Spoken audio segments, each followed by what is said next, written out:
Selamat malam Sobat Investor, berjumpa lagi dengan saya M. Budi Santosa, Wakil Pemimpin Redaksi Digital IDX Channel di program Top 5 IDX Channel. Mengulas berita-berita terpopuler yang tersaji di IDX Channel. Pasar modal Indonesia melalui pekan ini dengan toren sejarah baru setelah IHSG sukses beberapa kali menembus rekor tertinggi sepanjang masa. Lonjakan ini didorong oleh rally fantastis saham-saham konglomerasi, khususnya dari Gobakri dan Happy Hapsoro, serta fenomena emiten baru RLCO yang mencetak rekor ARA 17 kali berturut-turut. Dinamika ini memperlihatkan antusiasme tinggi investor terhadap saham-saham dengan kapitalisasi pasar besar dan emiten yang baru melantai di bursa. Di sisi lain, lantai bursa juga diramaikan oleh aksi korporasi strategis berupa penawaran tender sukarela pada saham IATA serta sorotan terhadap struktur kepentingan emiten kawasan industri Jababeka. Namun, di tengah euforia pasar, muncul kritik tajam dari para ahli terkait rencana merger BUMN transportasi laut yang dianggap berisiko mengaburkan fungsi pelayan publik. Laporan ini merangkum esensi dari setiap pergerakan penting tersebut untuk membantu Anda memetakan peluang investasi di tengah rekor baru bursa. Kami sudah merangkum berita-berita terpopuler tersebut untuk Anda, Sobat Investor. Berikut Top 5 IDX Channel hari ini. Berita pertama, berburu saham konglomerat, dua nama besar ini jadi sorotan. Rally saham konglomerasi membawa IHSG mencetak rekor tertinggi sepanjang masa atau ATH di level 8.970 pada 7 Januari 2026. Saham bumi milik Gobakri dan Salim melonjak 25% dalam sepekan ke Rp462, menjadi level tertinggi sejak Mei 2017. Saham Dewa turut melambung 21% dalam sepekan hingga menyentuh ATH di level Rp865. Sementara emiten migas milik Happy Hapsoro, Raja, mencapai rekor Rp8.125 per saham.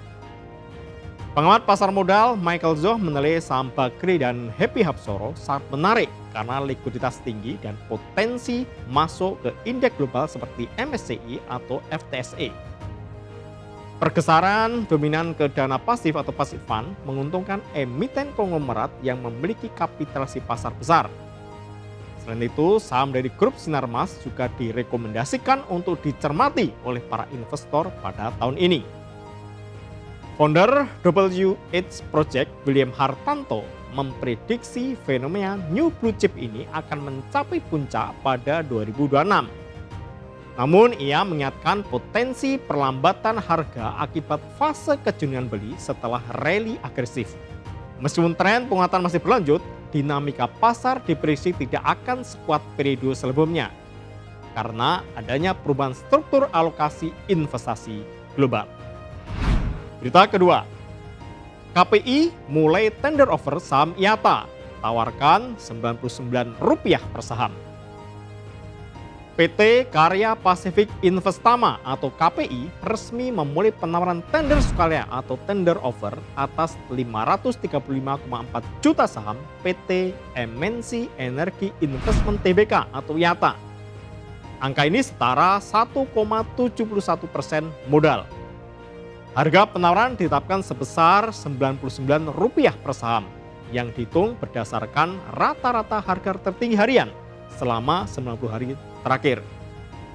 Periode penawaran ini direncanakan berlangsung dari 5 Februari hingga 6 Maret 2026. Transaksi ini bertujuan memperkuat posisi KPI sebagai pengendali baru dengan potensi peningkatan kepemilikan dari 48,78% menjadi 50,5%. Sebelumnya pada 8 Desember 2025, KPI telah memborong 1,25 miliar saham IATA atau 4,03% pada harga Rp100 per saham dengan total nilai Rp125,93 miliar. KPI menyatakan telah menyiapkan dana yang cukup untuk penyelesaian pembayaran kepada pemegang saham.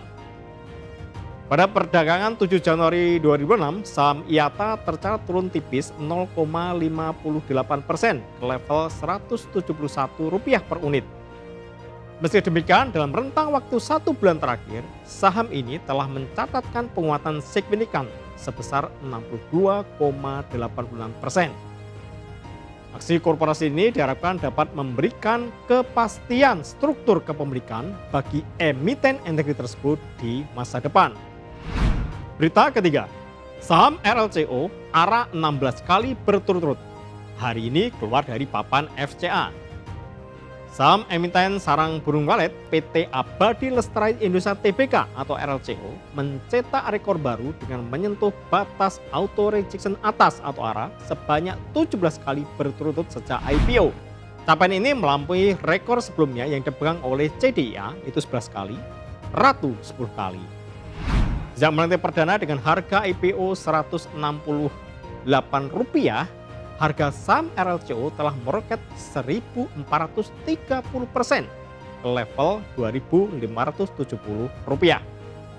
Akibat kenaikan yang luar biasa, BI sempat memasukkan RLCO ke papan pemenuhan khusus dengan mekanisme full call auction atau FCA dan melakukan suspensi sebanyak 2 kali. Namun berdasarkan pengumuman resmi bursa, saham RLCO dinyatakan keluar dari papan FCA dan kembali ke perdagangan reguler mulai 8 Januari 2026. Perubahan status ini diharapkan dapat meningkatkan likuiditas transaksi saham tersebut. Rally harga yang terus berlanjut meski dalam pengawasan ketat menunjukkan antusiasme tinggi dari para pelaku pasar terhadap emiten baru ini. Meskipun telah keluar dari papan FCA, bursa tetap mengimbau investor untuk memperhatikan risiko investasi pada saham dengan volatilitas tinggi. Catatan ARA beruntun ini menjadi salah satu fenomena paling menonjol di Bursa Efek Indonesia pada awal tahun 2026. Berita keempat, siapa pemilik Kija?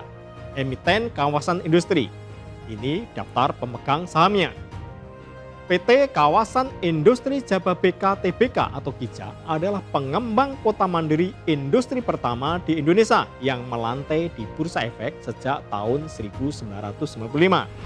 Saat ini kota Jababeka di Cikarang seluas 5.600 hektar telah dihuni oleh 1.650 perusahaan nasional dan multinasional dari 30 negara dengan total penduduk mencapai 1 juta orang.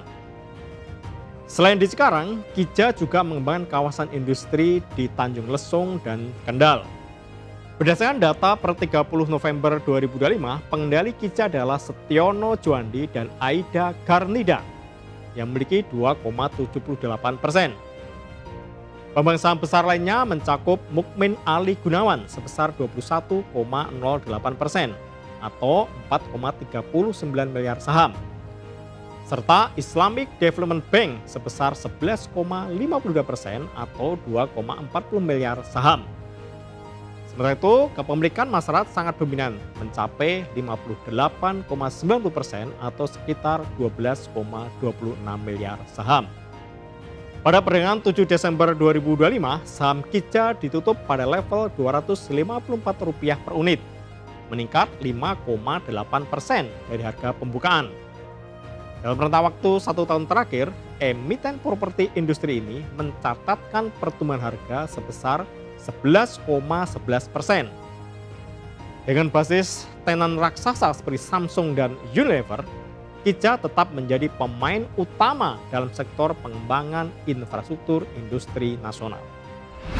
Berita kelima, simak penjelasan ahli pelabuhan soal rencana merger BUMN transportasi laut. Himpunan Ahli Pelabuhan Indonesia atau HAPI menilai rencana merger antara Pelni, Pelindo dan SDP tidak menyelesaikan akar masalah transportasi laut nasional. Ketua Umum HAPI Wahyono Bimarso menyatakan bahwa kebijakan ini berpotensi mengalihkan tanggung jawab negara atas layanan publik atau PSO kepada BUMN komersial. Pemerintah dinilai kesulitan membiayai operasional dan investasi kapal untuk rute perintis. Penggabungan ini dikhawatirkan akan menciptakan beban subsidi silang atau cross subsidi yang dapat menekan kinerja keuangan Pelindo. Wahyono menegaskan bahwa ketiga perusahaan tersebut memiliki kompetensi inti yang berbeda. Pelni dan SDP berfokus pada penugasan sosial negara, sedangkan Pelindo berorientasi pada logistik komersial dan terminal peti kemas yang lebih menguntungkan secara bisnis. HAPI menyarankan agar pemerintah tetap memperkuat komitmen fiskal melalui subsidi berkelanjutan dan peremajaan armada tanpa harus memaksakan merger korporasi. Layanan di wilayah terdepan, terluar, dan tertinggal atau 3T harus dilihat sebagai kebijakan strategis konektivitas nasional, bukan semata-mata persoalan efisiensi bisnis murni. Solusi terbaik adalah perbaikan tata kelola pada masing-masing entitas secara terpisah. Demikian Top 5 Edik Channel edisi kali ini. Saya M. Budi Santosa pamit undur diri. Perlu diingat bahwa segala keputusan pembelian maupun penjualan saham sepenuhnya berada di tangan Anda, Sobat Investor. Pantau terus berita ekonomi, bisnis, dan pasar modal hanya di Edik Channel TV, edikchannel.com, dan media sosial Edik Channel. Sampai jumpa.